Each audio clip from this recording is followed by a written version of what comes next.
인생 후반전, 새로운 관계의 시작. 새벽이었다. 61세 김승호는 습관처럼 눈을 떴다. 불도 켜지 않은 어두운 방 안 공기부터가 낯설게 느껴졌다. 옆을 돌아보니 아내는 여전히 잠들어 있었다. 조용한 숨소리만 들릴 뿐 아무런 기척도 없었다. 그 순간 문득 이런 생각이 들었다. 내가 지금 이 자리에서 사라진다면 누가 알아차릴까? 자녀들은 각자의 삶을 살고 있다. 친구들은 연락을 하지 않은 지 오래다. 회사를 떠난 지 벌써 몇 달이 지났고 더 이상 아침마다 부장이 호출할 일도 직원들이 찾아올 일도 없다. 세상은 아무렇지도 않게 흘러가겠지. 가슴 한구석이 싸하게 식었다. 퇴직 후 꿈꿨던 여유로운 삶은 생각보다 공허했다. 김승호는 천천히 몸을 일으켰다. 예전 같았으면 부랴부랴 양복을 챙겨 입고 출근 준비로 정신이 없었을 시간이었다. 그런데 이제는 할 일이 없었다. 커피를 내려 거실에 앉았다. 창밖에는 아침 햇살이 번지고 있었고 평소와 다름없는 하루가 시작되고 있었다. 하지만 그 하루에 자신은 필요하지 않은 것 같았다. 그가 있어도 없어도 이 집은, 이 세상은 그대로 굴러갈 것이다. 퇴직하면 마음이 편할 줄 알았는데 막상 회사라는 울타리를 벗어나니 자신이 얼마나 작은 존재였는지 절감하게 됐다. 한때는 팀을 이끌고 보고서를 쓰고 회의실에서 중요한 결정을 내리던 사람이었는데 이제는 그냥 한 사람, 그저 집안의 한 구성원일 뿐. 아무도 그를 찾지 않고 아무도 그에게 기대지 않는 시간. 은퇴 후 새로운 삶을 살겠다고 했었지. 그런데 그 새로운 삶이 뭔지조차 모르겠다는 게 문제였다. 아침 산책을 나섰다. 늘 같은 시간, 같은 길을 걷는 사람들. 그 중에는 낯익은 얼굴도 있었다. 하지만 그들과 눈을 마주치지는 않았다. 서로 아는 체할 이유가 없었다. 이제는 회사 동료도, 친구도, 가까운 관계도 아니니까. 퇴직 후 친구들과도 점점 멀어졌다. 처음엔 다들 언제 한잔하자 했지만 그 말이 진심이 아니란 걸 아는 데는 오래 걸리지 않았다. 직장이라는 연결고리가 사라지면 관계도 점차 희미해지는 법이었다. 그래, 결국엔 혼자다. 어쩌면 그걸 받아들이는 게 퇴직 후 가장 먼저 해야 할 일일지도 몰랐다. 산책을 마치고 카페에 들렀다. 젊은 연인들, 노트북을 펼쳐놓고 바쁘게 일하는 사람들, 소곤소곤 대화를 나누는 친구들, 모두 제 할 일을 하고 있는 사람들. 그들 사이에서 김승호는 혼자 커피를 마셨다. 예전에는 이런 시간이 간절했다. 바쁜 업무에서 벗어나 조용히 커피 한 잔 마실 수 있는 여유. 그런데 막상 이렇게 혼자가 되고 보니 이 여유가 벼랑 끝에 선 기분을 들게 할 줄은 몰랐다. 나는 앞으로 뭘 해야 하지? 막막했다. 새로운 취미를 가져야 하나? 여행이라도 떠나야 하나? 아니면 다시 일을 찾아야 하나? 커피를 한 모금 마셨다. 쓴맛이 혀끝에 남았다. 그래도 뭔가 해야겠지. 막연하지만 지금 하지 않으면 평생 이 상태로 살 것만 같았다. 집으로 돌아오는 길, 김승호는 멈춰 서서 아파트 창가를 올려다봤다. 그곳에는 그가 살아온 삶이 있고 앞으로 살아갈 시간이 있다. 은퇴 후에도 삶은 계속된다. 그리고 그 삶을 어떻게 채울지는 자신에게 달려있다. 어쩌면 지금이야말로 진짜 새로운 시작일지도 몰랐다. 김승호는 가볍게 숨을 들이마셨다. 찬 공기가 폐 깊숙이 스며들었다. 좋아, 다시 시작해보자. 그렇게 그의 인생 후반전이 시작되었다. 1장, 내게 남은 것은 나뿐. 퇴직 후 처음으로 뼈저리게 느낀 사실 하나. 이제 아무도 나를 기다리지 않는다. 출근할 때는 동료들이, 퇴근하면 가족이 기다리고 있었다. 회사에서 상사가 호출했고, 후배들이 조언을 구했고, 회의실에서는 늘 그의 의견이 필요했다. 집에서는 자녀들이 툭하면 아빠를 찾았고, 아내는 당신 저녁 먹었어요? 하며 자연스럽게 안부를 물었다. 그런데 이제는 아무도 그를 찾지 않았다. 어느 순간 그 사실이 너무나도 선명하게 다가왔다. 나는 지금부터 혼자가 되는 연습을 해야 한다. 퇴직 후의 삶이 이렇게 조용할 줄은 몰랐다. 늘 바쁘게 돌아가던 아침이었는데 이제는 알람이 필요 없었다. 눈을 떠도 서둘러 준비할 필요가 없었고 누군가를 만나러 갈 일도 없었다. 커피를 내리고 식탁에 앉아 멍하니 창밖을 바라봤다. 이게 내가 그토록 원했던 여유로운 삶인가? 아무리 생각해도 그가 바래왔던 모습은 아니었다. 하루가 왜 이렇게 길지?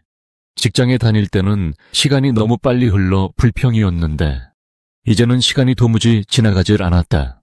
이대로 있다가는 정말 아무 의미 없이 늙어갈 것만 같았다. 무작정 산책을 나갔다. 아침이면 공원에는 늘 같은 사람들이 나와 있었다. 천천히 걷는 노부부, 강아지를 산책시키는 사람들, 이어폰을 끼고 달리는 젊은이들. 그들 틈에서 김승우는 혼자 걷고 있었다. 그런데 그게 이상하게도 너무 낯설게 느껴졌다. 혼자 있는 게 이렇게 어색할 줄이야. 그동안 혼자만의 시간을 그토록 바라왔는데 막상 혼자가 되고 보니 왠지 모르게 불안했다. 사람들이 저마다의 이유로 바쁘게 움직이는 동안 자신은 그냥 이곳에 떠 있는 것 같은 기분. 그게 두려웠다. 정말 나를 찾는 사람은 아무도 없는 걸까? 그렇게 걷고 있을 때 어디선가 익숙한 목소리가 들렸다. 김 선배님 오랜만이네요. 고개를 돌리니 정진수였다. 퇴직 전 함께 일했던 동료. 오랜만이네. 요즘 어떻게 지내고 계세요? 그냥 산책도 하고 사진도 좀 찍고. 말끝이 흐려졌다. 요즘 뭐 하면서 지내느냐는 질문이 이렇게 대답하기 어려울 줄이야. 퇴직 후의 삶을 대체 뭐라고 설명해야 할까? 공원을 걷다가 카메라를 들고 나왔다는 사실을 떠올렸다. 한때 좋아했던 취미였다. 젊을 땐 카메라 하나 메고 전국을 다니기도 했는데 언제부턴가 바쁘다는 이유로 손을 놓아버렸다. 셔터를 눌렀다. 빈 벤치, 길 위의 낙엽, 흐린 하늘. 그래도 이렇게라도 남겨두지 않으면 내 하루가 무얼 했는지 기억도 못하겠지. 그렇게라도 하지 않으면 자신이 존재하고 있다는 사실이 점점 희미해질 것만 같았다. 다시 시작해볼까? 막연한 생각이 들었다. 그게 뭔지는 잘 모르겠지만 뭔가라도 해야 할 것 같았다. 카페에 앉아 커피를 한 모금 마셨다. 주변을 둘러보니 사람들은 저마다 바쁜 하루를 보내고 있었다. 한때는 자신도 그랬다. 아침이면 정신없이 출근하고 회의하고 야근하고 주말이면 가족과 시간을 보내느라 하루가 모자랐다. 그런데 이제는 그 모든 일에서 자신이 빠져도 세상은 여전히 잘 돌아가고 있었다.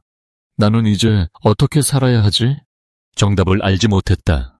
하지만 적어도 아무것도 하지 않고 있다는 게 가장 나쁜 선택이라는 건 알았다. 혼자가 되는 연습, 그 연습이 끝나면 진짜 혼자서도 괜찮아지는 법을 찾을 수 있을까? 커피를 한 모금 더 마셨다. 쓴맛이 혀끝에 남았다. 해가 기울고 있었다. 길 위로 붉은 노을이 내려앉았다. 집으로 돌아가는 길. 김승우는 다시 한번 창가를 올려다보았다. 그곳에는 그가 살아온 삶이 있고 앞으로 살아가야 할 시간이 있었다. 이제 남은 건 나뿐이다. 하지만 그 나라는 존재를 어떻게 채워갈지는 아직 결정되지 않았다. 그럼 이제부터라도 내가 직접 채워가면 되는 거 아닐까? 김승우는 천천히 숨을 들이마셨다. 찬 공기가 폐 깊숙이 스며들었다. 좋아, 뭐든 해보자. 그렇게 그의 새로운 시작이 시작되었다. 2장 혼자가 되는 연습. 아무도 나를 찾지 않는다. 그렇다면 나라도 나를 찾아야 하지 않을까. 퇴직 후 처음으로 집에 혼자 남았다. 아내는 친구들과 여행을 떠났고 자녀들은 각자의 삶을 살고 있었다. 이제 진짜 혼자가 되는 연습을 할 차례였다. 혼자서도 잘 살아야 한다라는 말은 쉽게 할 수 있지만 막상 혼자가 되고 나니 그게 생각보다 훨씬 어려운 일이란 걸 깨닫게 됐다. 아침에 눈을 떴다. 거실로 나왔지만 집안은 조용했다. 식탁 위에 따뜻한 밥도 없었고 누군가의 목소리도 들리지 않았다. TV를 켜봐도 유튜브를 틀어도 이 적막함은 사라지지 않았다. 혼자 있는 게 낯설었다. 이 집에서 수십 년을 살았는데도 지금 이 순간이 이렇게 낯설게 느껴질 줄이야. 무작정 밖으로 나섰다. 공원을 걸으며 머리를 비우려 했지만 오히려 머릿속은 더 복잡해졌다. 혼자 걸어도 괜찮은 걸까? 길을 걸으며 주변을 둘러봤다. 손을 꼭 잡고 산책하는 노부부, 강아지를 데리고 나온 사람들, 벤치에 앉아 이야기 나누는 친구들, 모두 함께였다. 그리고 그 사이에서 혼자인 사람은 자신뿐이었다. 그 사실이 괜히 신경 쓰였다. 사람은 결국 혼자다. 그렇게 말하는 사람도 많았고 자신도 그렇게 믿으려 했는데 막상 혼자가 되니 그 말이 얼마나 차갑게 들리는지 알 것 같았다. 집에 돌아와 냉장고를 열었다. 먹을 게 없었다. 아내가 있을 때는 자연스럽게 밥상이 차려졌고 자녀들이 함께 살 때는 식탁에 둘러앉아 대화를 나눴다. 하지만 지금은 혼자 밥을 차려 먹어야 한다. 라면을 끓일까 고민하다가 그러면 계속 이 생활이 반복될 것 같았다. 그래, 직접 해보자. 유튜브를 검색해서 가장 쉬운 요리부터 시작했다. 계란 프라이, 김치볶음밥, 된장찌개. 처음엔 서툴렀다. 간도 맞추기 어려웠고 이것저것 다 준비하는 게 귀찮기도 했다. 하지만 혼자서도 제대로 챙겨 먹지 않으면 안 된다는 걸 알았다. 혼자 살아가는 연습. 그 첫걸음은 제대로 된 한 끼를 먹는 것부터 시작하는 게 아닐까 싶었다. 마트에 갔다. 무엇을 사야 할지 고민이 됐다. 그동안 장을 볼 때는 아내가 작성한 리스트를 들고 따라다니기만 했었다. 하지만 이제는 스스로 결정해야 했다. 두부는 무슨 두부를 사야 하지? 국간장이랑 진간장은 뭐가 다르지? 서 있는 것만으로도 땀이 났다. 마트라는 익숙한 공간이 이렇게 낯설게 느껴질 줄은 몰랐다. 혼자가 되는 연습을 한다고 했지만 그건 단순히 혼자 사는 법을 익히는 게 아니었다. 혼자 있어도 외롭지 않은 방법을 찾는 것. 그게 진짜 혼자가 되는 연습이었다. 혼자 걸어도 괜찮고 혼자 밥을 먹어도 괜찮고 혼자 하루를 보내도 괜찮다는 걸 받아들이는 것. 그리고 혼자 있는 시간을 고독이 아니라 자유로 받아들이는 것. 그것이야말로 혼자 살아가는 법을 배우는 첫걸음이었다. 다시 카메라를 들었다. 오래된 골목을 걸으며 사진을 찍었다. 햇살이 스며든 담벼락, 벤치에 앉아 깊은 생각에 잠긴 사람, 창문 너머로 보이는 일상들. 혼자라서 더 자세히 볼 수 있는 것들이 있었다. 누군가와 함께였다면 스쳐 지나갔을 것들. 혼자가 되는 연습은 결국 나를 찾아가는 과정이었다. 퇴직 후 처음으로 진짜 혼자가 되어보았다. 그리고 이제는 그 시간을 두려워하지 않고 받아들이기로 했다. 혼자 걸어도 괜찮고 혼자 밥을 먹어도 괜찮고 혼자 하루를 보내도 괜찮다. 이제는 아무도 나를 기다리지 않지만 그래도 나는 나를 기다려야 한다. 이제부터는 혼자가 되는 연습이 아니라 혼자서도 행복해지는 연습을 해야 하지 않을까. 3장 자립의 의미. 새벽 3시. 김승호는 갑자기 숨이 가빠졌다. 가슴이 답답하고 식은땀이 흘렀다. 손끝까지 저릿한 느낌. 뭐지? 심장인가? 몸을 일으키려 했지만 힘이 들어가지 않았다. 눈앞이 빙글빙글 돌았다. 휴대폰을 집어들었다. 119를 눌러야 할지 아내에게 전화를 해야 할지 망설였다. 아내는 지금 없잖아. 며칠 전 아내는 친구들과 여행을 떠났다. 자녀들은 각자의 삶을 살고 있다. 누구에게 도움을 요청해야 할까? 그 순간 김승호는 깨달았다. 진짜 혼자다. 이제 누군가가 알아서 챙겨주는 삶은 끝났다. 과연 혼자서도 살아갈 수 있을까? 한참을 누워있다가 겨우 몸을 일으켰다. 가슴을 쓸어내리며 거울을 봤다. 잔뜩 초췌한 얼굴, 머리는 헝클어졌고 눈밑은 퀭했다. 이게 내 모습이라고 병원에 가야 하나 고민했지만 지금 이 시간에 누구 하나 챙겨줄 사람이 없다는 사실이 더 서글펐다. 아내가 없으니 밥도 챙겨 먹지 않았다. 어제는 라면으로 때웠고 그저께는 대충 빵으로 해결했다. 이러다 진짜 몸이라도 망가지면 누가 나를 돌봐줄까? 혼자 살아가는 것과 혼자 버티는 것은 다르다. 그 차이를 온몸으로 실감하는 순간이었다. 아침이 되자 김승호는 결심했다. 이러다 진짜 큰일 나겠다. 밥이라도 제대로 챙겨 먹어야지. 냉장고를 열었다. 별로 넣어둔 것도 없었다. 라면? 아니야, 제대로 먹자. 유튜브를 켜고 혼자 사는 사람을 위한 쉬운 요리를 검색했다. 계란말이를 만들어 보려 했지만 뒤집는 순간 산산조각이 났다. 된장찌개를 끓였지만은 짜도 너무 짰다. 하지만 그럼에도 불구하고 한 그릇을 비웠다. 그래도 직접 해먹으니까 밥다운 밥을 먹는 기분이네. 배를 두드리며 김승호는 생각했다. 혼자서도 살아가려면 기본적인 건 할 줄 알아야 한다. 밥을 해먹고 몸을 관리하고 일상을 스스로 꾸려가는 것. 그것이 진짜 자립이었다. 며칠 후 욕실 전등이 깜빡거리기 시작했다. 아, 이런 것도 내가 직접 해결해야 하는 거지. 예전에는 이런 일이 생기면 아내가 바로 해결사를 불렀다. 김승호는 그저 얼마 나왔어? 하고 돈만 건네면 됐다. 하지만 이제는 스스로 해결해야 한다. 욕실 전등을 사기 위해 철물점에 갔다. 사장님, 욕실 전등 바꾸려는데 뭐 사면 돼요? 레이디예요? 형광등이에요? 그게 잘 모르겠는데요. 아저씨, 그냥 사진 찍어 오세요. 낯선 상황에 진땀이 났다. 전등 하나 바꾸는 것도 이렇게 어려울 줄이야. 아내 없이도 혼자서 이런 것들 다 해결해야 하는데 문득 자신이 그동안 진짜 생활력 없이 살아왔다는 사실을 깨달았다. 그날 밤 김승호는 TV를 보다 말고 핸드폰을 만지작거렸다. 아내에게 전화를 걸어야 할까? 아니면 자녀들에게? 하지만 곧 손을 멈췄다. 언제까지 의지할 순 없잖아. 진짜 혼자 살아가려면 이런 사소한 문제쯤은 스스로 해결해야 한다. 하지만 그래도 너무 외롭다고 느껴지는 건 어쩔 수 없었다. 혼자 살아갈 수는 있다. 하지만 혼자 살아가야만 하는 건 아니다. 완벽한 독립이 아니라 스스로 설 수 있는 힘을 기르는 것이 진짜 자립이라는 걸 깨달았다.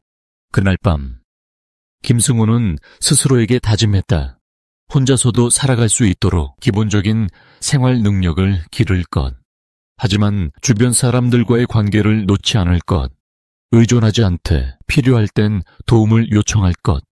혼자 살아가는 법을 배우는 것은 세상과 단절되는 것이 아니라 스스로 설 수 있는 힘을 기르는 과정이었다. 그렇게 김승호는 혼자 살아가는 법을 조금씩 익혀가고 있었다. 사장, 내가 나를 믿지 않으면. 김승호는 아침부터 몸이 찌뿌둥했다. 며칠 전부터 계속 허리가 뻐근했고 밤에는 가끔씩 다리에 쥐가 났다.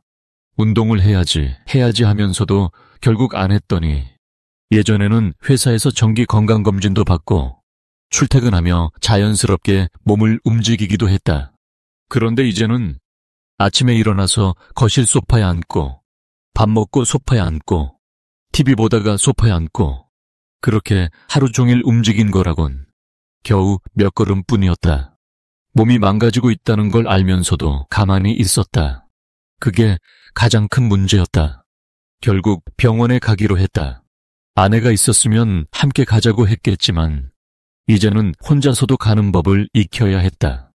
접수대 앞에서 어색하게 서 있었다. 이전에는 아내가 이런 걸 다 챙겼다. 그런데 이제는 스스로 해야 했다. 김승호님, 이쪽으로 오세요. 의사는 문진을 하더니 말했다. 운동을 안 하시죠? 에세. 근육량이 많이 줄었습니다. 이 상태로 계속 계시면 나중에 허리 통증이 더 심해질 겁니다.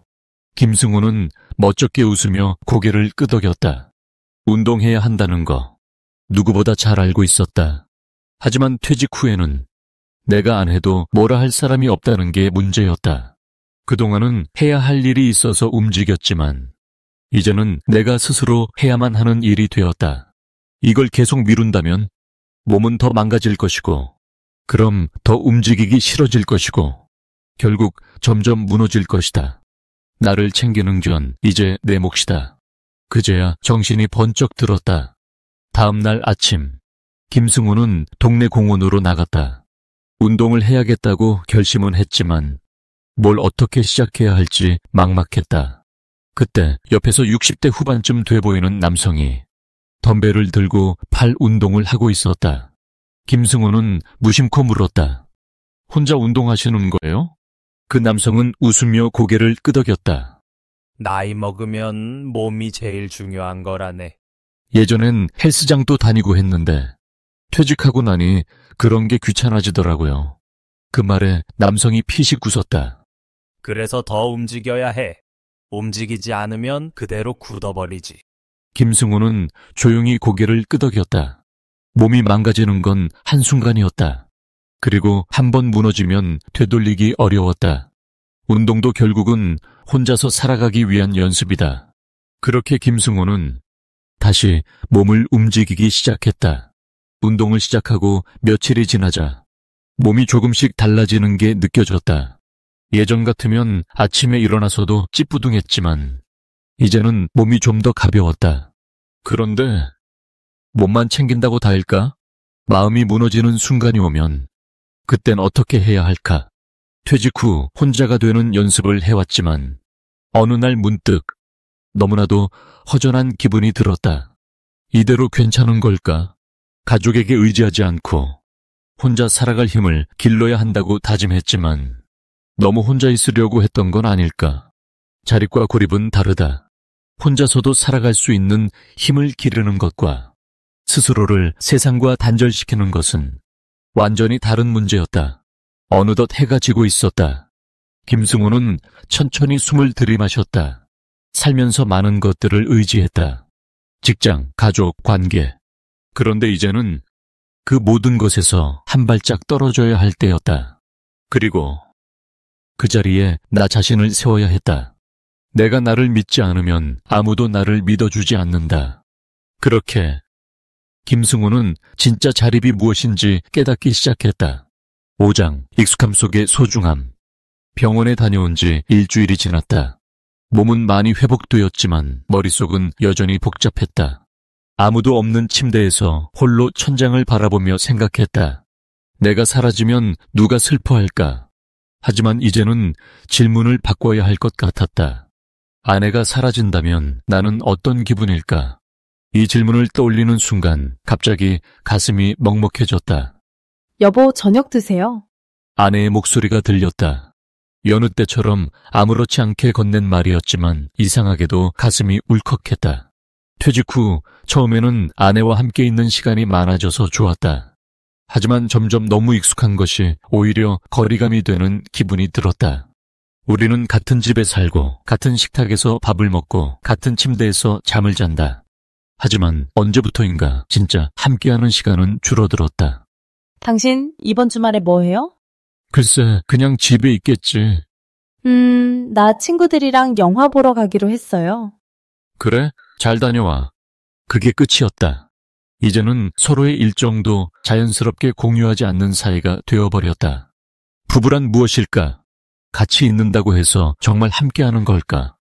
한 집에서 매일 마주보지만 우리는 서로에게 얼마나 관심을 갖고 있을까? 나는 아내를 얼마나 이해하고 있을까? 이 사람은 어떤 삶을 살아왔을까? 다음 날 아침, 아내가 식탁에서 차를 마시며 창밖을 바라보고 있었다. 무슨 생각을 하고 있을까? 지금 이 순간 아내는 행복할까? 당신은 요즘 어떤 생각을 해? 뜬금없는 질문에 아내는 살짝 놀란 표정을 지었다. 갑자기 그게 왜 궁금해요? 그냥 우리가 매일 같이 있지만 정작 당신이 무슨 생각을 하면서 사는지는 잘 모르겠어서. 아내는 한동안 나를 가만히 바라보았다. 그리고 천천히 차를 한 모금 마신 뒤 조용히 말했다. 당신은 내가 행복하다고 생각해요? 그 질문에 선뜻 대답할 수 없었다. 나는 아내가 행복한지 한 번이라도 깊이 생각해 본 적이 있었을까? 결혼 후 아내는 늘 나보다 가정을 더 챙겼다. 퇴근하고 집에 오면 밥이 차려져 있었고 집안일은 자연스럽게 아내의 몫이었다. 나는 회사 일로 바빴고 돈을 벌어오는 것이 가장으로서의 역할이라고 생각했다. 하지만 이제 와서 돌아보니 우리는 부부라는 이름 아래 각자의 삶을 살아온 것이 아닐까 하는 생각이 들었다. 당신 꿈이 뭐였어? 갑자기 튀어나온 질문에 아내는 다시 한번 놀란 표정을 지었다. 꿈? 당신이 젊었을 때 꼭 해보고 싶었던 거. 아내는 피식 웃으며 말했다. 그런 게 있었나? 다 까먹었죠, 이제. 정말? 한 개도 없어? 어릴 때는 서점 주인이 되고 싶었던 적도 있었어요. 책 냄새 나는 조용한 공간에서 살고 싶다고 생각했죠. 나는 이걸 처음 듣는다는 사실이 충격적이었다. 결혼한 지 35년이 지났는데 나는 지금 처음으로 아내가 원했던 삶을 들은 것이다. 나는 대체 그동안 무엇을 보고 살았을까? 그날 밤 나는 오랜만에 카메라를 들었다. 집안을 천천히 둘러보는데 아내가 소파에 앉아 독서를 하고 있었다. 예전에는 아무렇지 않게 지나쳤던 모습이었는데 이상하게도 오늘은 그 장면이 참 예뻐 보였다. 아내가 책을 읽는 모습을 조용히 찍었다. 셔터 소리에 아내가 고개를 들었다. 뭐해요? 그냥 찍고 싶어서. 아내는 어이없다는 듯 웃었지만 살짝 얼굴이 붉어지는 것 같았다. 이 사람을 더 알고 싶다. 그 생각이 들었다. 다음 날 아침 나는 문득 아내에게 작은 제안을 했다. 우리 다음 주에 서점에 가볼까? 서점? 당신이 옛날에 서점 주인이 되고 싶었다고 했잖아. 요즘 예쁜 독립서점들 많다던데 한번 가보자. 아내는 의외라는 듯 나를 바라보았다. 갑자기 왜 그래요? 그냥 당신이 좋아하는 걸 한 번쯤 같이 해보고 싶어서. 아내는 말없이 나를 보더니 잠시 후 살짝 미소를 지었다. 그래요? 가요, 우리. 그 미소를 본 순간 나는 깨달았다. 35년을 함께한 사람에게도 아직 내가 모르는 수많은 얼굴이 있구나. 우리는 너무 오랫동안 함께 있었기 때문에 서로를 더 이상 궁금해하지 않았던 것이다. 하지만 부부라는 관계도 계속해서 알아가야 하는 사이였다. 그리고 나는 이제부터라도 아내를 새롭게 알아가고 싶었다. 당신, 우리 다음엔 여행 갈까? 갑자기 웬 여행? 그냥 당신이 좋아할 만한 곳을 같이 가보고 싶어서. 아내는 잠시 나를 바라보더니 살짝 고개를 끄덕였다. 좋아요. 같이 가요. 그날 밤 나는 조용히 생각했다. 부부란 함께 나이 들어가는 사람이 아니라 함께 새로운 시간을 쌓아가는 사람이구나. 당신을 다시 알고 싶습니다. 그렇게 익숙함 속에서 우리는 다시 새로워지고 있었다. 6장, 우리 둘뿐인 집. 집이 조용했다. 아니, 너무 조용했다. 딸과 아들이 모두 독립한 후 집안에는 오직 김승호와 아내, 단 둘뿐이었다. 이제 더 이상 자녀들의 발소리도 없고 주말마다 시끄럽게 울려 퍼지던 TV 소리도 사라졌다. 김승호는 거실 한가운데 서서 둘러보았다. 이 집에는 가족들의 흔적이 가득했지만 정작 살아있는 온기는 사라진 것처럼 느껴졌다. 그 순간 문득 한 가지 생각이 들었다. 우리는 지금부터 다시 부부로 살아야 한다. 그런데 아직도 우리는 부부일까? 아니면 그저 한 집에 사는 두 사람일 뿐일까? 여보, 저녁 먹어요. 아내가 늘 그렇듯 자연스럽게 말했다. 김승호는 밥상 앞에 앉았지만 왠지 불편했다. 그동안 가족이라는 이름 아래 당연하게 해오던 일들이 이제는 하나하나 어색하게 느껴졌다. 반찬을 하나 집어 입에 넣고 나서야 깨달았다. 아내와 이렇게 둘이만 밥을 먹는 게 얼마 만이지? 예전에는 아이들이 함께 있었기 때문에 식탁에 대화가 많았다. 하지만 이제는 서로 할 말이 없었다. 김승우는 괜히 반찬만 집었다 놓았다. 그러다 문득 아내를 바라보았다.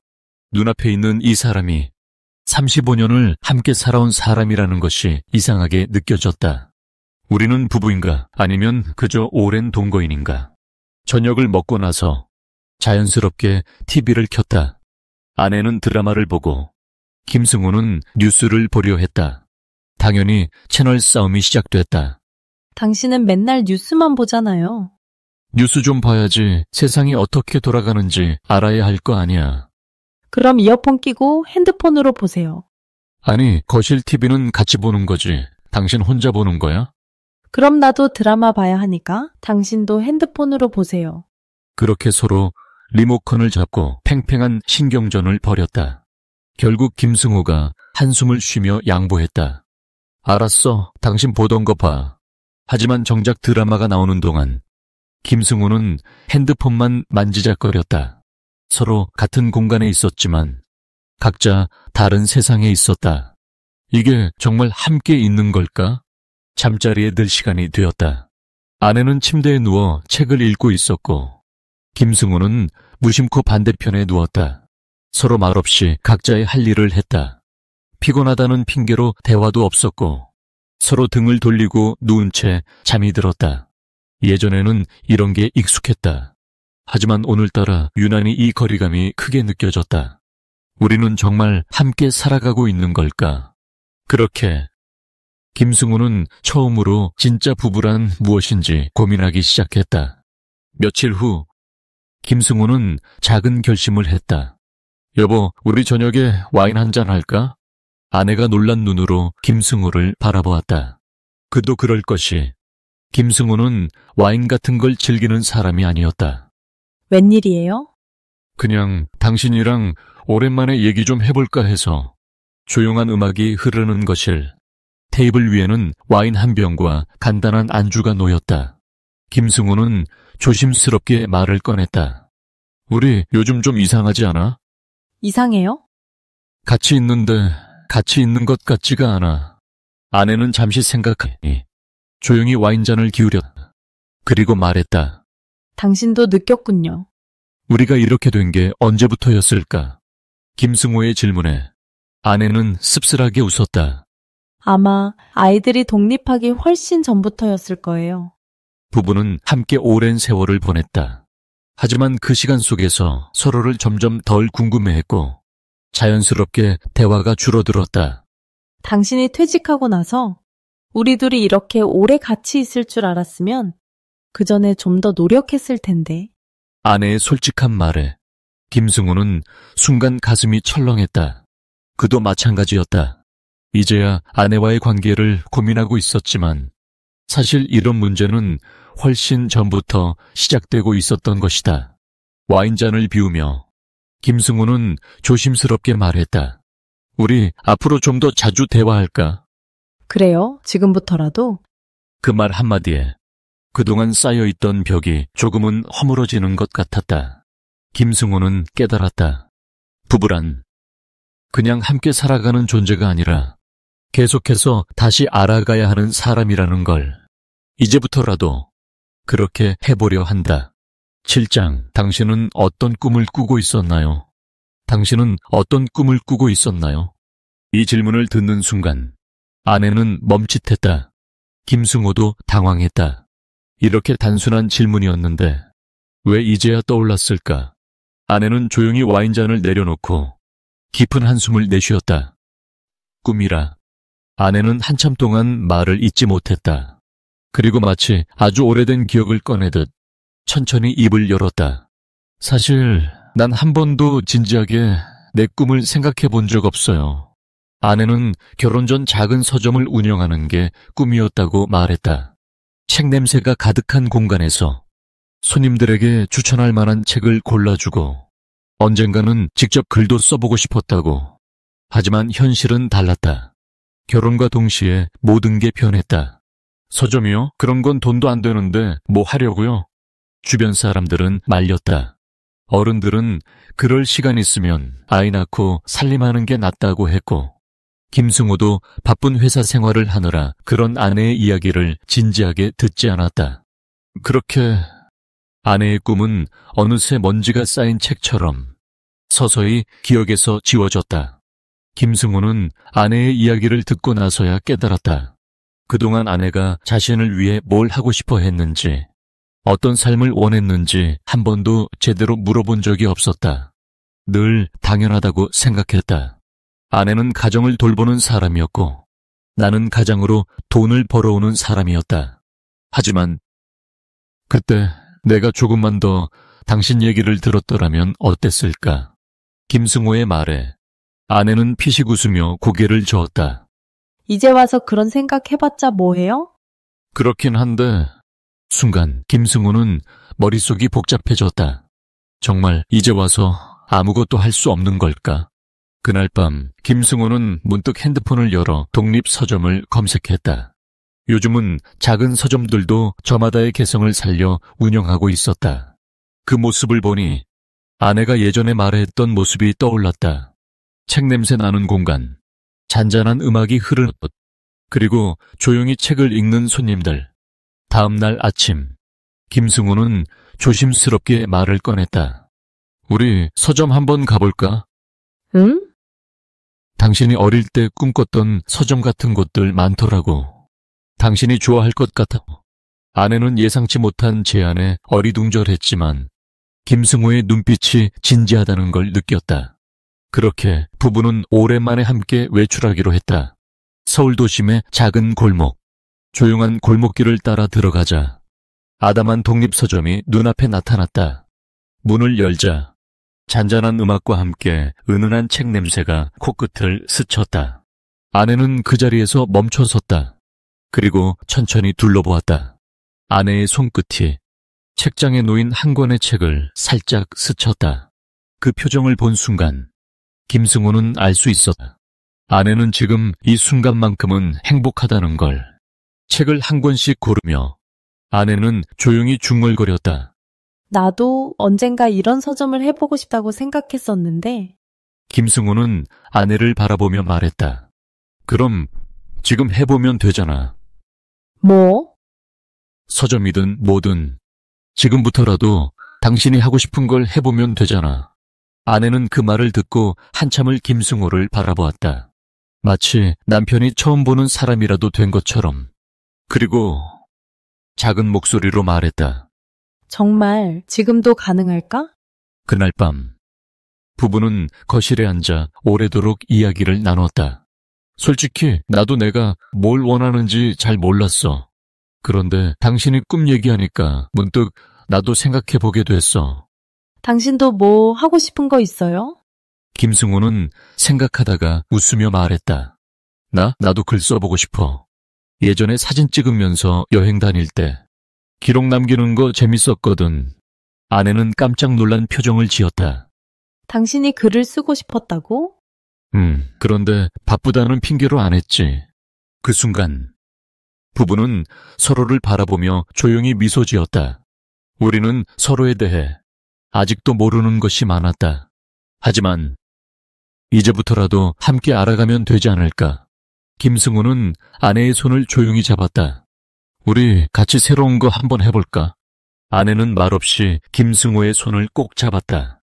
그 손끝이 35년 전 처음 손을 잡았던 그때처럼 따뜻했다. 팔짱 부모의 자리를 내려놓다. 김승호는 오랜만에 아들에게 전화를 걸었다. 한 달 전 독립한 아들에게 먼저 연락을 해본 것은 이번이 처음이었다. 아버지, 무슨 일이세요? 그냥 네 목소리 좀 듣고 싶어서. 잠시 정적이 흘렀다. 아들은 뜻밖이라는 듯 어색하게 웃으며 말했다.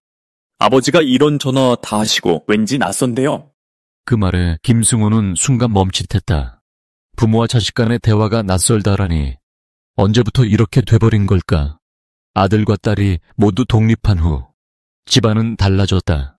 아니, 정확히 말하면 집안의 분위기가 바뀌었다.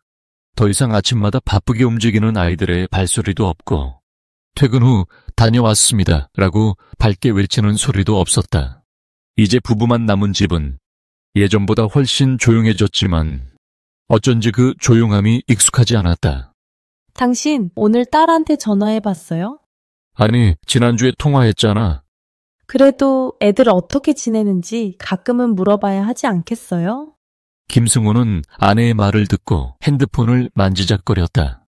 하지만 결국 걸지 않았다. 아들은 이제 사회인이 되었고 딸도 결혼해서 새로운 가정을 꾸렸다. 이제는 부모 없이도 잘 살아가는 어른들이었다. 그런데도 부모는 여전히 자녀를 걱정하고 어쩌면 자녀가 부모를 필요로 하지 않는 현실이 낯설었다. 부모가 된다는 것은 결국 언젠가는 내려놓아야 하는 자리였다. 퇴직 후 시간이 많아지면서 김승호는 자녀들에게 더 관심이 가기 시작했다. 아들의 회사 생활은 괜찮은지, 딸은 결혼 생활에 어려움이 없는지, 그래서 오랜만에 자녀들을 집으로 초대했다. 그래서 회사는 좀 어때? 응? 그냥 다니죠. 요즘 힘든 일은 없고. 힘든 일 없는 직장이 어디 있겠어요. 김승우는 답답했다. 예전에는 사소한 고민이라도 털어놓았던 아들이었는데 이제는 부모 앞에서 깊은 이야기를 하지 않았다. 딸도 마찬가지였다. 결혼 생활은 어때? 혹시 어려운 건 없니? 아니요, 잘 지내요. 그래도 모든 힘든 일이 있으면 말해야 한다.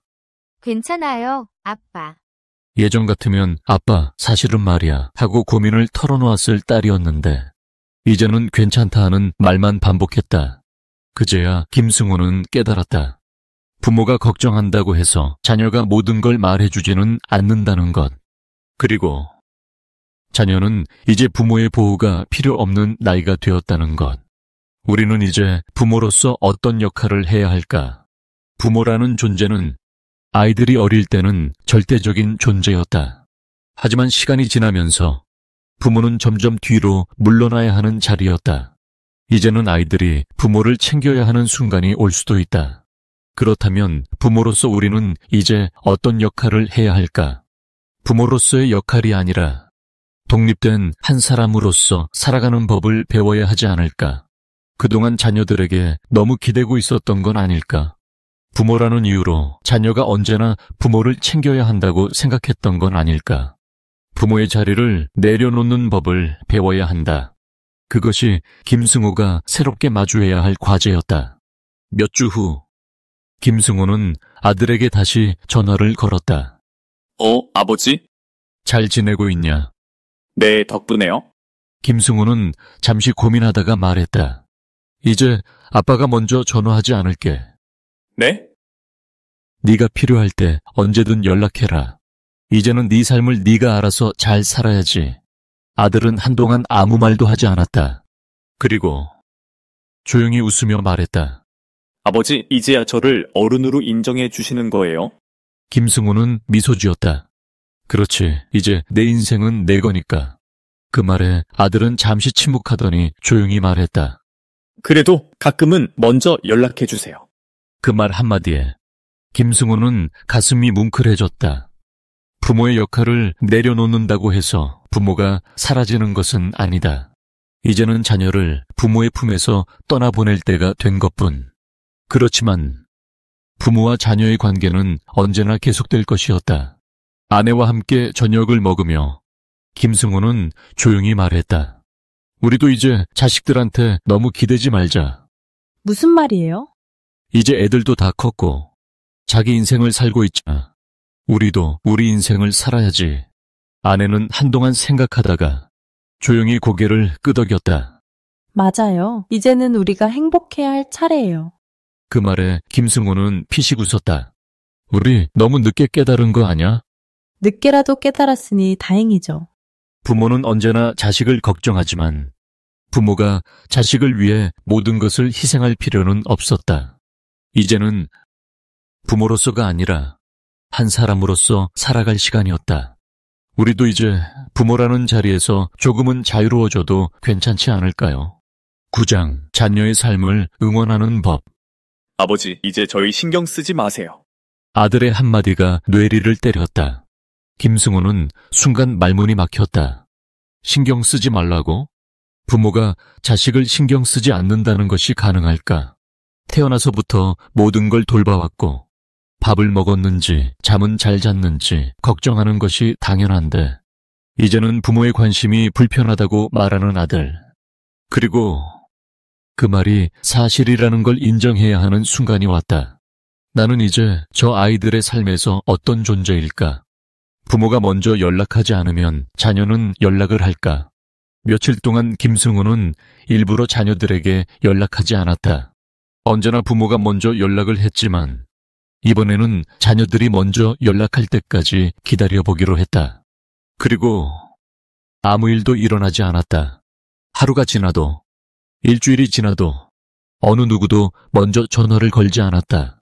아니, 저것들이 이러다가 아예 연락을 안 하는 거 아냐? 김승우는 혼잣말을 하며 휴대폰을 만지작거렸다. 정말 신경 안 써야 하나? 하지만 이번에는 끝까지 참아보기로 했다. 자녀가 먼저 연락을 할 때까지. 그러나 기다림은 생각보다 더 길었다. 그날 저녁 아내와 함께 TV를 보던 중 김승우는 조심스럽게 입을 열었다. 당신은 애들한테 연락 안 해요? 아직 안 하랬어요. 그냥 기다려보려고요. 근데 말이야, 우리가 연락 안 하면 애들이 우리를 떠올리긴 할까? 아내는 조용히 차를 한 모금 마시더니 말했다. 당신이 생각하는 것 봐. 애들은 우리 걱정을 덜 할지도 몰라요. 그 말에 김승우는 순간 가슴이 철렁했다. 부모란 자식의 인생에서 점점 뒷전으로 밀려나는 존재일지도 모른다. 하지만 그것이 자연스러운 과정이라는 것도 깨달아야 했다.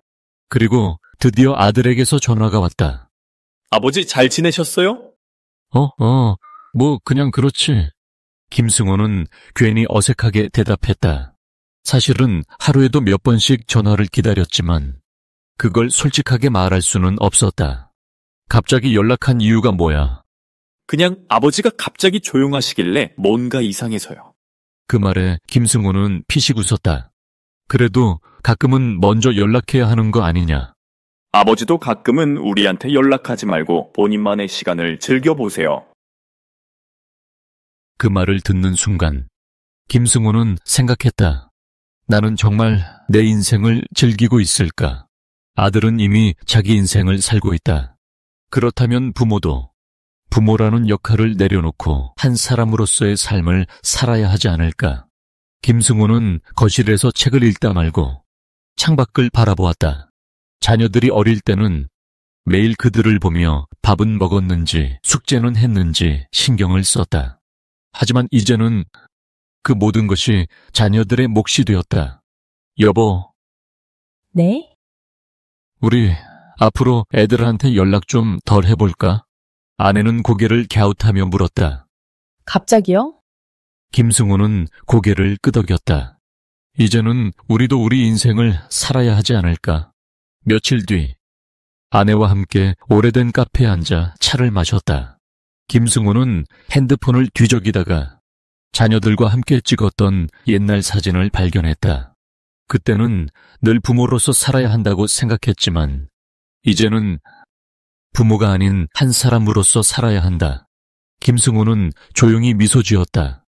여보, 우리 다음엔 뭐 할까? 뭐 하고 싶은데요? 우리끼리 여행이라도 가볼까? 아내는 놀란 듯 웃었다. 진짜요? 애들도 안 부르고요? 그래, 우리도 이제 우리 삶을 즐겨야 하잖아. 아내는 잠시 생각하더니 김승호의 손을 꼭 잡았다. 좋아요. 우리 이제 우리가 행복할 차례예요. 그리고 김승호는 처음으로 자녀들에게 전화를 걸지 않은 하루를 보냈다. 10장. 늦었지만 함께 떠나는 제주 여행. 김승호와 아내는 제주행 비행기에 몸을 실었다. 출국장이 아닌 국내선 터미널. 하지만 이마저도 너무 오랜만이었다. 여보, 우리 정말 떠나는 건가요? 아내는 설레는 듯 창밖을 바라보았다. 김승호는 웃으며 고개를 끄덕였다. 그럼 비행기까지 탔는데 이제 되돌아갈 수도 없잖아. 아내는 피식 웃었다. 사실 이렇게 둘만의 여행을 떠나는 게 처음은 아니었다. 신혼여행도 다녀왔고 아이들 데리고 가족여행도 했었다. 하지만 우리 둘만의 여행은 도대체 언제가 마지막이었더라. 문득 그런 생각이 들었다. 숙소에 도착하자마자 아내는 짐을 풀기도 전에 창문을 활짝 열었다. 와, 공기가 다르네요. 제주의 바람이 실내로 훅 밀려들었다. 김승호는 가방을 내려놓으며 피식 웃었다. 여행 오면 당신 꼭 창문부터 열잖아. 그러게요. 그러고 보니 신혼여행 때도 그랬던 것 같아요. 아내는 말하며 잠시 멈췄다. 그리고 김승호를 바라보며 조용히 말했다. 여보, 우리 그때보다 많이 변했죠? 김승호는 창밖으로 보이는 푸른 하늘을 보며 대답했다. 변하기도 했고 다시 돌아가기도 했지. 그 말에 아내는 천천히 미소 지었다. 제주 시내를 걷다가 작은 국수집 앞에서 발걸음을 멈췄다. 여보, 우리 이거 먹어요. 아내가 손가락으로 메뉴판을 가리켰다. 커다란 그릇에 담긴 제주고기 국수. 김승호는 고민하다가 고개를 끄덕였다. 호텔에도 맛있는 거 많을 텐데? 아니에요. 현지에서 먹는 게 더 맛있죠. 김승호는 국물을 한 숟갈 떠먹었다. 진한 돼지 육수의 맛이 혀끝에 감돌았다. 그때 아내가 웃으며 말했다. 여보, 기억나요? 신혼여행 때 제주 와서 우리 처음 먹은 게 국수였어요. 그제야 기억이 났다. 당시 돈이 없어서 한 끼라도 아끼려고 싸고 푸짐한 국수집을 찾아갔다. 그때는 단순히 한 끼 해결이 목적이었는데 지금은 우리에게도 이런 추억이 있었지. 김승호는 국수를 후루룩 넘기며 고개를 끄덕였다. 그래, 그때도 당신이 이런 게 진짜 맛있는 음식이라고 했지. 그럼요. 지금도 그 생각엔 변함없어요. 아내는 웃으며 젓가락을 들었다. 변한 것도 있지만 변하지 않은 것도 있다. 그게 이상하게도 위안이 됐다. 국수를 먹고 나서 두 사람은 성산 일출봉을 오르기로 했다. 예전 같았으면 가뿐하게 올랐을 길이었지만 이제는 중간중간 숨을 고르며 천천히 걸어야 했다. 당신 운동 좀 해야겠어요. 그러는 당신도 힘들어 보이는데 서로 웃으며 농담을 주고받았다. 하지만 어느새 나란히 걸으며 하늘이 붉게 물드는 모습을 함께 바라보고 있었다. 아내가 손끝으로 노을을 가리키며 말했다. 여보, 이거 우리 사진으로 남겨요. 김승호는 어색하게 웃으며 손사래를 쳤다. 됐어, 나 사진 찍히는 거 어색해. 에이, 그래도 같이 찍어요. 아내는 핸드폰을 꺼내 들고 김승호 옆에 바짝 붙었다. 그리고 화면 속 두 사람을 바라보며 말했다. 여보, 우리 이렇게 같이 있는 모습 오랜만이죠? 그 말에 김승호는 순간 가슴이 먹먹해졌다. 그러게, 우리 이렇게 사진 찍은 게 언제였더라? 사진 속 두 사람은 서로를 바라보며 활짝 웃고 있었다. 우리는 언제부터 이렇게 당연한 것들을 놓치고 있었을까? 여행이 끝나더라도 이 순간을 기억하자. 숙소로 돌아와 침대에 누웠다. 천장에 부드러운 조명이 퍼지고 밖에서는 바람에 실린 파도 소리가 들려왔다. 아내는 핸드폰을 들고 사진을 넘겨보며 말했다. 당신 생각보다 사진 잘 나왔어요. 그래? 김승호는 옆에서 핸드폰을 넘겨받았다. 사진 속에는 오랜만에 웃고 있는 두 사람이 있었다. 김승호는 핸드폰을 내려놓으며 조용히 말했다. 우리 여행이 끝나도 이렇게 살아볼까? 아내는 고개를 갸웃했다. 어떻게요? 이렇게 같이 뭔가 해보고 같이 웃고 같이 사진도 찍고. 아내는 한참 김승호를 바라보다가 살며시 손을 잡았다. 그래요. 우리 앞으로도 이렇게 살아요. 그렇게 제주의 밤은 깊어갔다.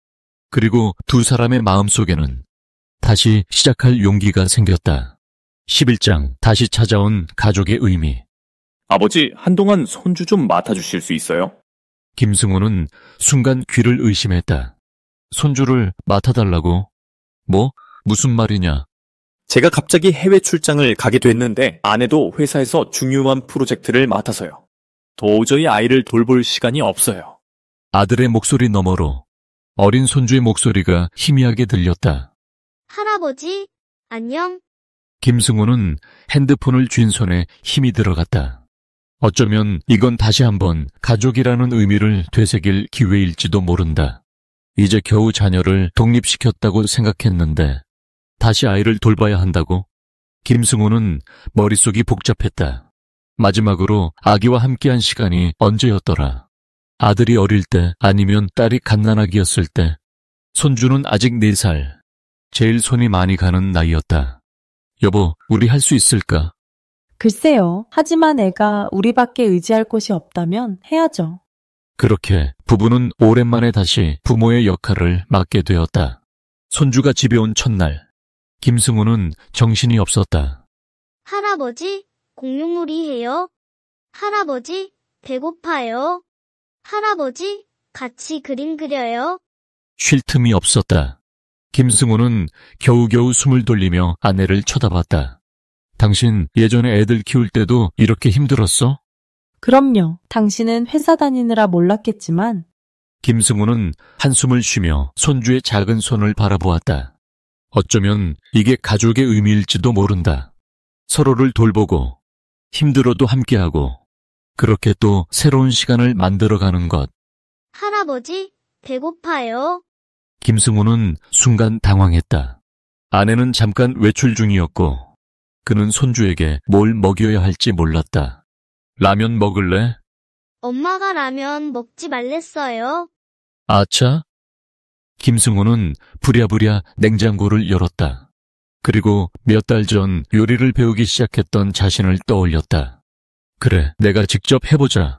한참을 씨름한 끝에 계란 프라이에 밥과 간단한 반찬을 차려냈다. 짜잔, 할아버지가 만든 밥이야. 손주는 두 눈을 반짝이며 숟가락을 들었다. 그리고 한 입 먹더니 아, 할아버지, 맛있어요. 그 말 한마디에 김승우는 피식 웃었다. 이렇게 작은 일에도 기쁠 수 있구나. 손주와 함께한 일주일은 생각보다 빨리 지나갔다.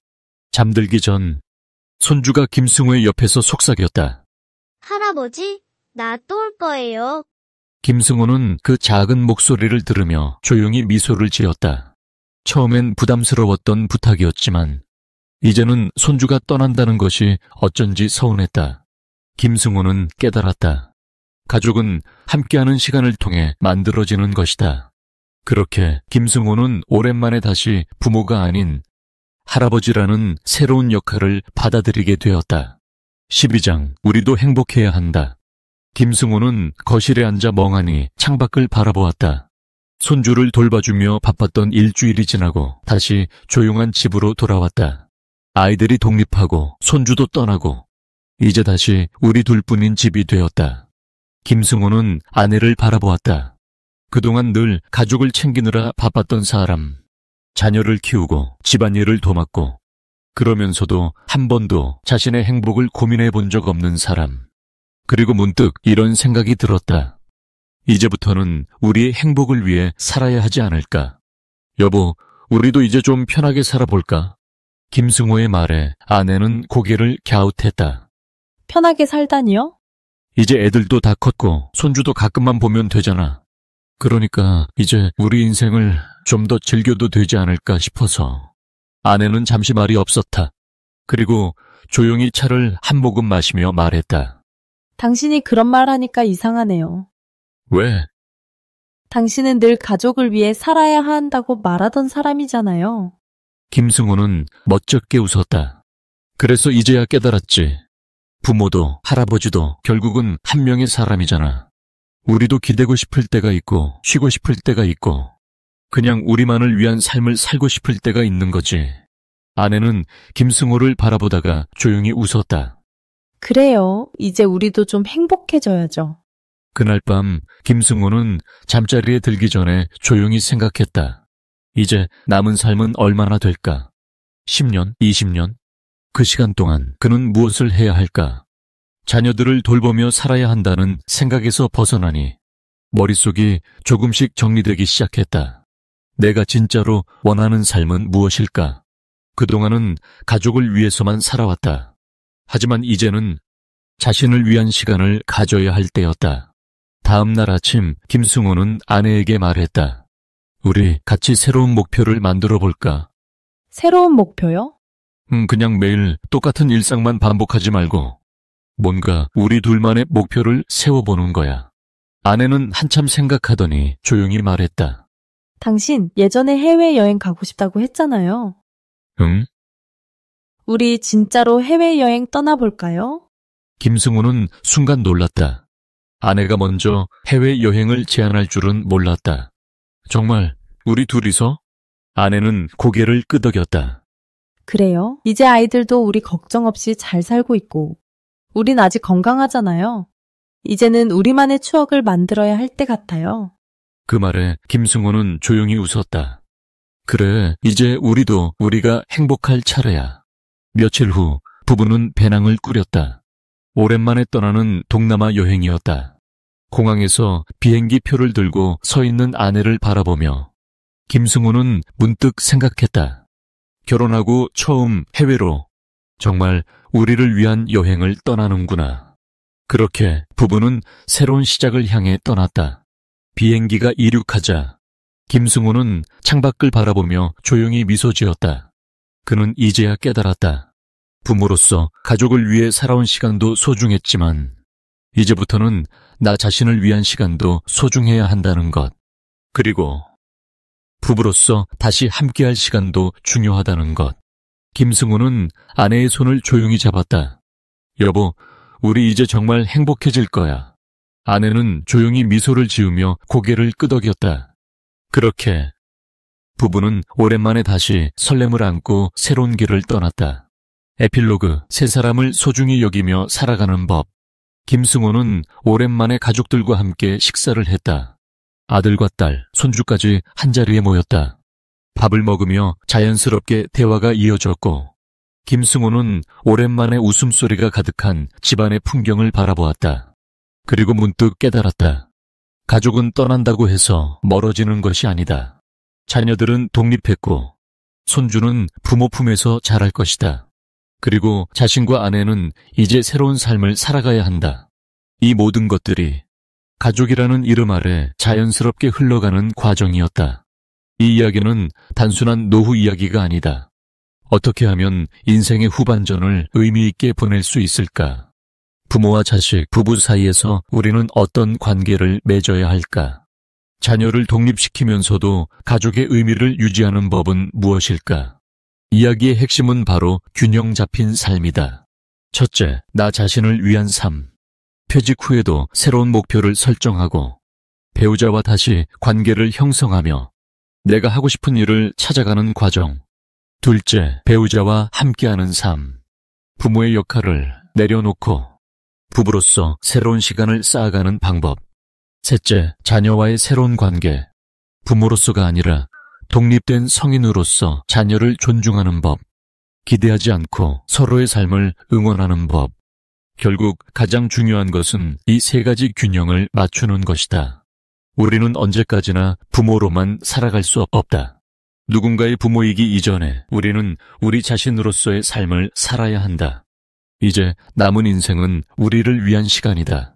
그렇다면 우리는 앞으로 무엇을 해야 할까? 1. 부모의 역할을 내려놓고 자녀를 진정으로 응원하자. 자녀를 독립된 성인으로 인정하고 조언보다는 응원을 해주자. 부모가 먼저 기대를 내려놓을 때 자녀와의 관계가 더 건강해진다. 2. 배우자와 함께 새로운 목표를 만들어가자. 부부로서 다시 함께하는 시간을 계획하자. 소소한 취미, 여행 또는 새로운 도전을 함께 해보자. 오랜 결혼 생활이 익숙함으로 변하지 않도록 다시 알아가는 노력을 하자. 3. 무엇보다도 나 자신을 위해 살아가자. 퇴직 후에도 하고 싶은 일을 찾고 새로운 도전을 두려워하지 말자. 내 삶의 가치를 자녀나 가족에만 두지 말고 내가 원하는 삶을 찾아가자. 우리도 행복해야 한다. 김승우는 저녁이 끝난 후 아내와 함께 거실에 앉았다. 조용한 음악이 흐르고 창밖에는 노을이 지고 있었다. 김승우는 아내의 손을 잡았다. 이제부터는 우리도 우리 삶을 살아보자. 아내는 조용히 웃으며 고개를 끄덕였다. 그래요. 이제 우리도 우리만의 시간을 만들어 가야죠. 그렇게 김승우는 인생의 후반전을 가족과 함께하지만 가족에게만 의존하지 않는 삶으로 채워가기로 했다. 이제부터는 우리가 진짜로 행복할 차례다. 이 이야기는 균형 잡힌 삶을 찾는 과정을 담고 있다. 우리는 부모, 배우자, 그리고 한 사람으로서의 삶을 균형 있게 살아가야 한다. 자녀에게 기대지 않고 배우자와 함께 새로운 목표를 만들고 나 자신을 위해 살아가는 것이 중요하다. 이제 우리도 행복해야 한다. 이제 여러분은 어떤 삶을 선택하시겠습니까? 여러분의 후반전도 행복하길 바랍니다.